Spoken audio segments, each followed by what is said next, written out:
चलिएगा, है ना बेटा। ये अपना केपलर का गति का तीसरा नियम लिखेंगे। केपलर का गति का तीसरा नियम क्या है भैया, बताइए।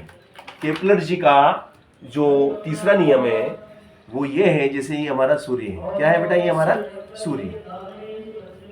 अब कोई ग्रह इसके चारों ओर चक्कर लगाता है मान लो, है ना, तो उनका ये कहना था कि सूर्य के चारों ओर अगर कोई ग्रह चक्कर लगाता है तो उस ग्रह का परिक्रमण काल का वर्ग, उस ग्रह के परिक्रमण काल का वर्ग उस सूर्य से उसकी औसत दूरी, सूर्य से उसकी औसत दूरी, उस सूर्य से उसकी औसत दूरी के घन के समानुपाती होता है।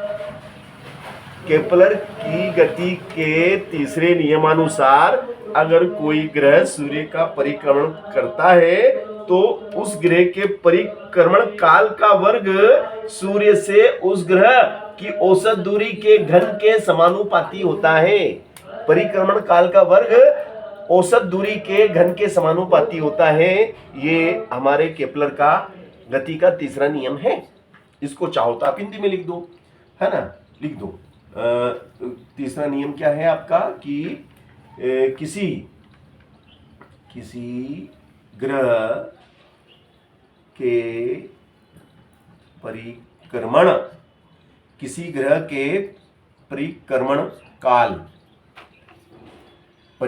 काल का वर्ग, है ना, किसी ग्रह के परिक्रमण काल का वर्ग उस ग्रह की सूर्य से औसत दूरी, उस ग्रह की सूर्य से औसत दूरी के घन के समानुपाती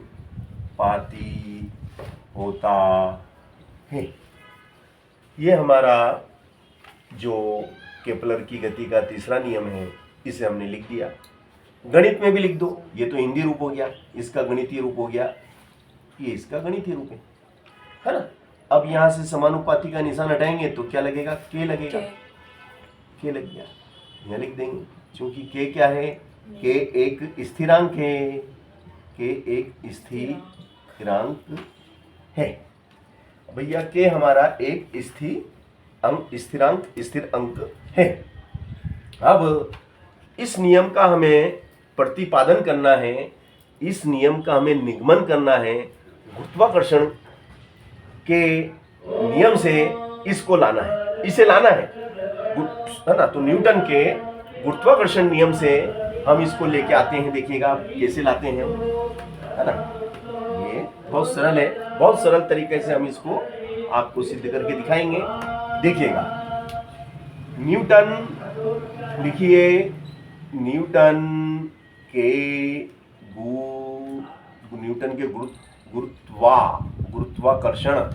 गुरुत्वाकर्षण नियम से। तो देखिएगा, ये जो आपका ग्रह है, मान लो ये हमारा जो सैटेलाइट है, कोई सा भी ग्रह हो सकता है, सैटेलाइट भी हो सकता है, या हमारी पृथ्वी भी हो सकती है ना, या बुध हो सकता है। सूर्य का द्रव्यमान हमने कैपिटल एम माना, सूर्य को हमने क्या मान लिया, कैपिटल एम। और ये जो ग्रह कोई सा भी ग्रह हो सकता है, इसको हम स्मॉल एम मान लेंगे। तो भैया ये जो बल है, गुरुत्वाकर्षण बल समानुपाती होता है दोनों पिंडों के द्रव्यमान के गुणनफल के समानुपाती, और उनकी बीच की दूरी r के वर्ग के व्युत्क्रमानुपाती होता है। ये तो न्यूटन ने कहा था और उसको हमने लिख दिया, है ना। न्यूटन का नियम हमने लिख दिया। अब समानुपाती का निशान हटेंगे तो क्या लगेगा बेटा, capital G capital M small m बटे r स्क्वायर, ठीक है ना।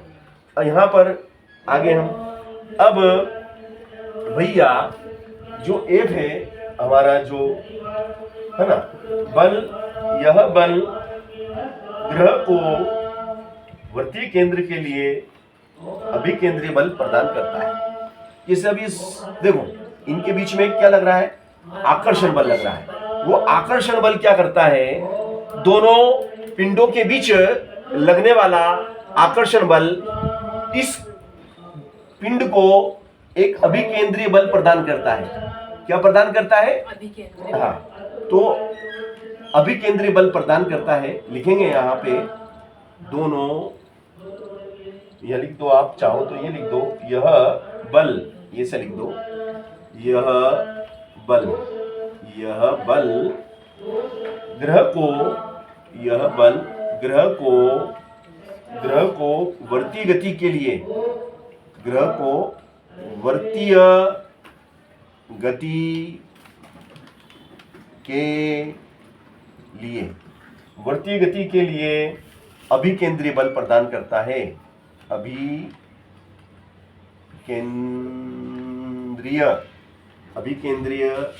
बल प्रदान करता है, अभिकेंद्रीय बल प्रदान करता है। तो अभिकेंद्रीय बल बराबर क्या होता है बेटा? F बराबर mv²/r, ये हमारा अभिकेंद्रीय बल है, ठीक है ना। तो ये अभिकेंद्रीय बल। अब समीकरण 1 और 2 की तुलना कर लेंगे। ये समीकरण 1 थी, ये समीकरण 2 है। तो समीकरण 1 और 2 की तुलना से यहाँ लिख देंगे समीकरण 1 व समीकरण 2 की तुलना से।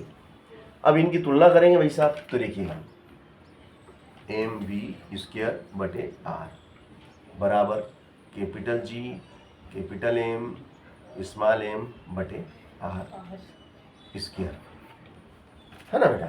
यहाँ तक आ गए। अब देखिएगा ये m से स्मॉल m कट गया, स्मॉल m से स्मॉल m कैंसिल, है ना। अब यहाँ पे r स्क्वायर है ना, तो इसको मैं r इंटू r लिख दूँ, है ना। तुम एक स्टेप और बढ़ा लो, मैंने एक स्टेप नहीं बढ़ाई, मैंने इसी में लिख दिया इसको। अब ये देखो, इस r से e आ गया, तो एम्प्लाइज डेट v² बराबर क्या हो जाएगा बेटा? v² बराबर कैपिटल G कैपिटल M बटे r। यहाँ तक आगे? बिल्कुल आगे। अब अभी थोड़ी देर पहले हमने पढ़ा था, अभी हमने आपके सामने परिक्रमण काल में हमने क्या देखा था? अभी आपको मालूम होगा कि हमने अभी पढ़ा था कि v बराबर, अभी हमने क्या पढ़ा था कि वेग बराबर क्या? दूरी बटे समय, और दूरी परिधि के बराबर होती है, तो दूरी, है ना, और समय परिक्रमण काल t, यही था ना। अब यहाँ देखो बेटा, यहाँ v² है, तो v का मान यहाँ रख देंगे। v का मान समीकरण 3 दे दो। चलो समीकरण 3 में v का मान रखने पर, समीकरण 3 में v का मान रखने पर ये हमारा v हो गया 2πr/t, और ये है हमारा कैपिटल G कैपिटल M/r। और देखो ये इसका वर्ग है ना, ये क्या है? वर्ग है, तो इसका वर्ग कर लेंगे, ठीक है ना। ये हमने वर्ग कर लिया। चलो तो ये हमारा क्या हो जाएगा भैया? देखो 2 की घात 2, 2 की घात 2 कितना होता है बेटा? 4। फिर ये पाई है ना, तो पाई की भी घात 2, ये कितना r है? r की भी घात 2, नीचे t है, t की भी घात 2, सबकी 2 घात लग गई। ये सबका वर्ग है, 2 का भी है, पाई का भी है ना, और t का भी है, सबका वर्ग है। तो Gm/r। अब यहाँ तक हम आ चुके हैं। अब अच्छा ये वाला r लिख दिया मैंने, तो अब यहाँ पे भी यही वाला r लिखो, है ना। r दो एक जैसा लिखो, फिर लिखो तो एक जैसा ही लिखो, कंफ्यूज हो जाते हैं। ये r वो अलग नहीं, ये अलग नहीं, अलग अलग डिजाइन में नहीं, एक जैसी डिजाइन होना चाहिए। यहाँ तक आगे आगे भैया। अब तिरछा गुणा कर लो बेटा, तो देखो t²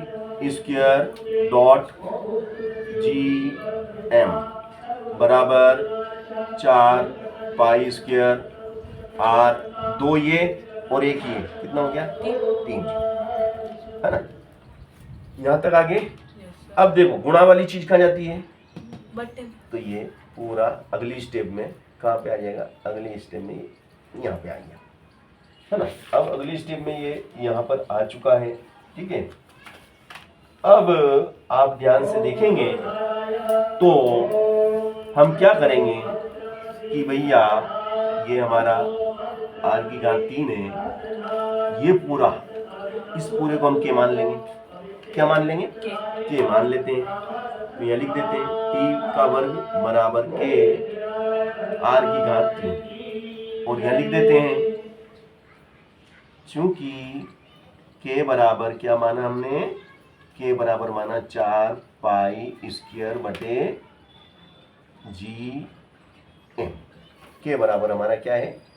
के बराबर हमारा है 4 पाई स्क्वायर बटे जी एम। ठीक है ना? अब के हटेगा तो क्या लगेगा बताओ? के हटाएंगे अपन तो क्या लग जाएगा? के हटाने पे क्या लगेगा? के को हटा, वेरी गुड। तो ये के का निशान हटेगा तो समानुपाती का, यही केपलर